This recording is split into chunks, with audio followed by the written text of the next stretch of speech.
wanted to take about 5 minutes here and just go over that with you and the importance of it and why I think we should all be practicing these skills.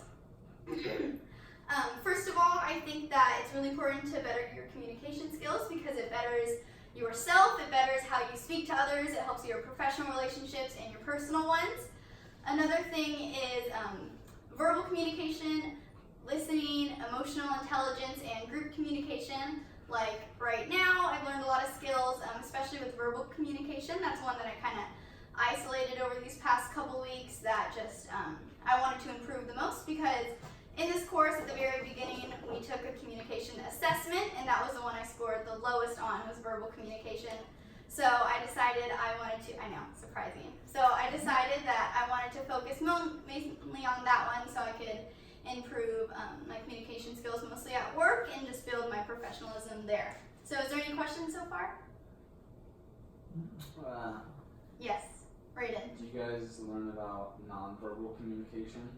We have touched on that, yes, lightly, but for my project, mostly this term, I've just been focusing on the verbal communication. But yeah, nonverbal communication is a really big aspect of communication in general.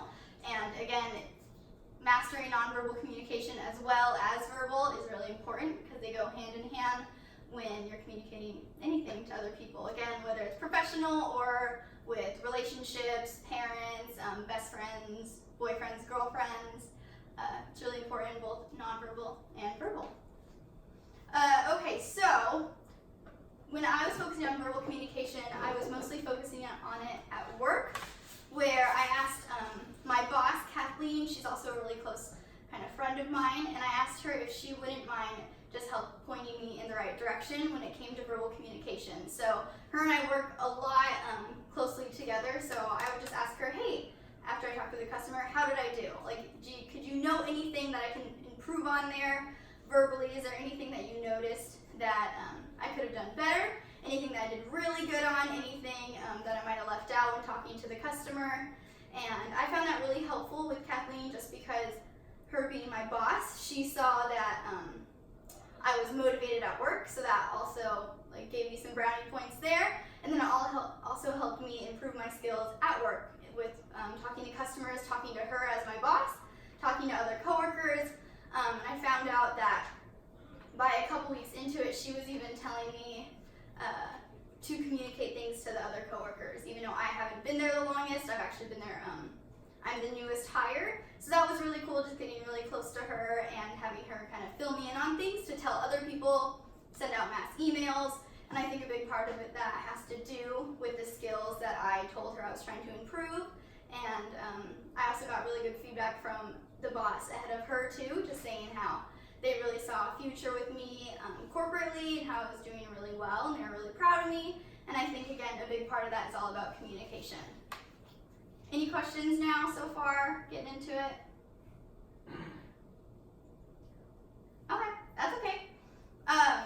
So another thing I would like to talk about is your relationships with each other, with the people in this room. It's really important to work on verbal communication between husband and wife. I have a couple of those here, or between boyfriend, girlfriends, got one of those here too.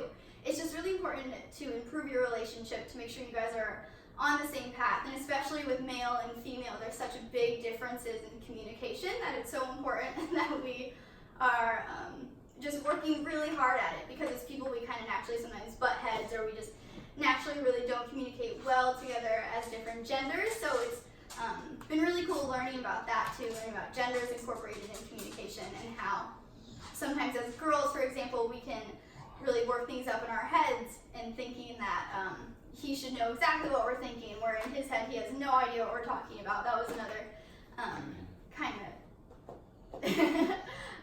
skill that we were talking about in this course as well. And we did a lot of sharing. It's been an online course. We've done a lot of group sharing on there, just talking about different situations of communication, and conflict was another big one as well.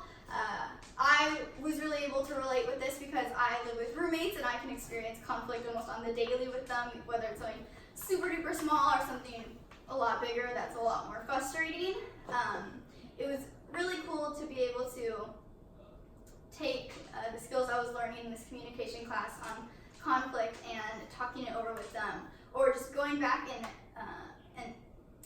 looking over all the conflict that we've had and seeing kind of where that probably rooted from or how it could have been resolved better, or the ones that we did really good on, how that worked, our different conflict styles.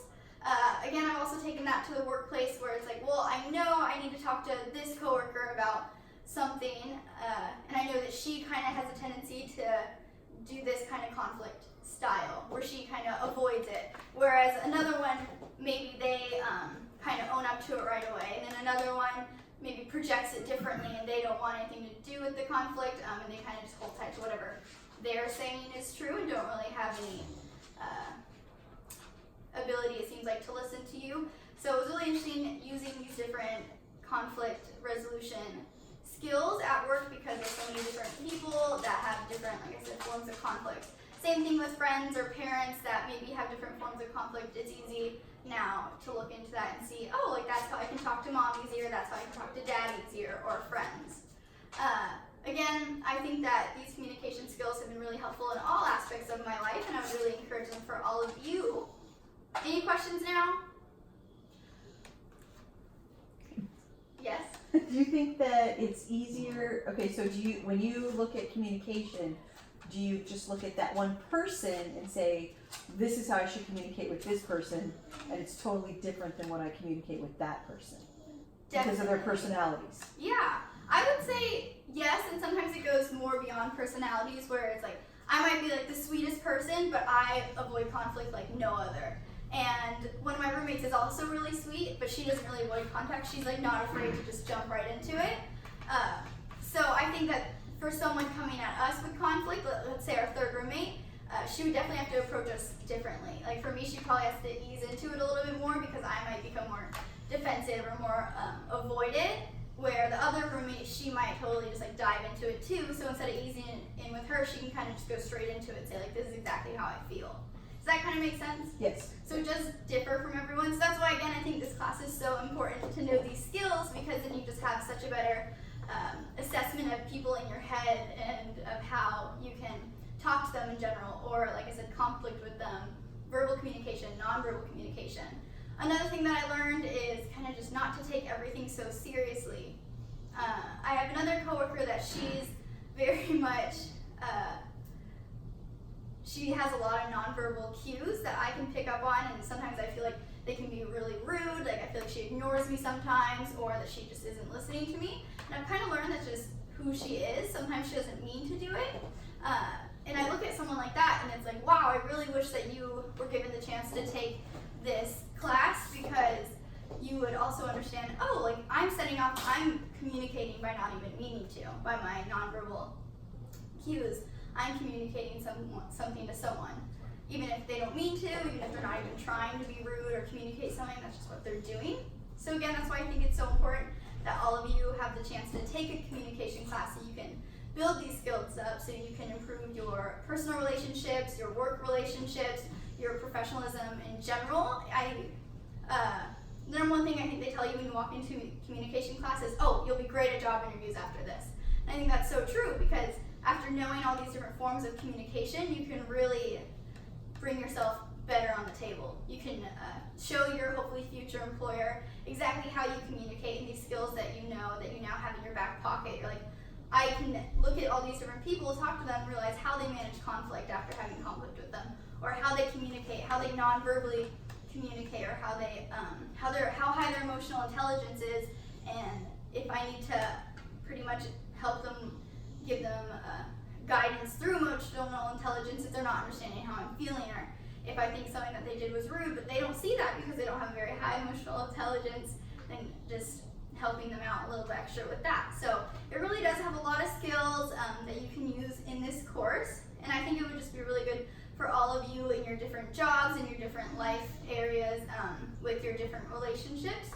So yeah, that's why I think verbal, nonverbal communication and just communication skills in general is so important to learn at any age, anywhere you are in life, any job that you're at, because you never know when you're going to need them, and I think that you should always be ready to use those skills. So is there any last questions? In the forming of groups as it pertains to communications, and we all know the forming stages of groups: forming, storming, forming, norming, performing. Would you agree with me that storming is probably the most abrasive times where we really have our communications challenged amongst our teammates? I would. Do you agree with that? I would agree with I that. think I would agree Yeah, with because that. that's Yeah. when we've already got our normalcies stated, and we've got our introduction stated, and now suddenly we're presenting opposing and ideas and opinions. Yes. I really appreciate that. Yeah. Thank you. I would totally agree with that. So if there's no other questions, I just want to thank you guys all for sitting through this with me.